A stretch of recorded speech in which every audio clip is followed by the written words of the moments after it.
CITU অনুমোদিত দিনহাটা মহকুমা ই রিক্সা workers ইউনিয়নের পক্ষ থেকে টোটো চালকদের বিভিন্ন দাবি নিয়ে দিনহাটা মহকুমা শাসকের কাছে স্মারকলিপি জমা দেওয়া হলো বুধবার দুপুরে।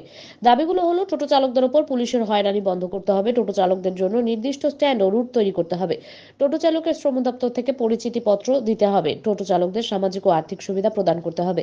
আজকের এই কর্মসূচিতে উপস্থিত ছিলেন দিনহাটা মহকুমা ই রিক্সা ওয়ার্কার্স ইউনিয়নের সম্পাদক বুবাই মোদক, সিআইটিইউ জেলা সভাপতি প্রবীর পাল, কাজল রায়, সমীর চৌধুরী, কৌশিক রায়, দীপক পাল সহ অন্যান্যরা। কি বিষয় নিয়ে আমাদের এই আজকের বিষয় হচ্ছে টোটো চালকদের উপর পুলিশে অযথা হয়রানি করে, মার বা টোটো তিনের মধ্যে মারে।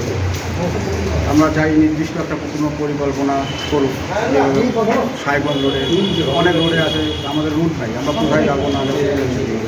আমরা চাই একটা নাম্বার প্লেট হোক, সবারই একটা রেজিস্ট্রেশন হোক, আমাদের যে টোটো চালক আছে তাদের একটা সামাজিক সুরক্ষা হোক, আর আমরা চাই নির্দিষ্ট রুটে মানে একটা করে স্ট্যান্ড হোক। যেহেতু পৌরসভা আমাদের কাছ থেকে ডেইলি 5 টাকার পার্কিং ফি দিচ্ছে, কিন্তু আমরা পার্কিং করার কোনো জায়গা নেই। আমাদের লাইন করে দাঁড়াই, একটু ভিড় লাগলে পুলিশ এসে আমাদের যে গাড়িতে যখন যেভাবে পারে ওইসে করে।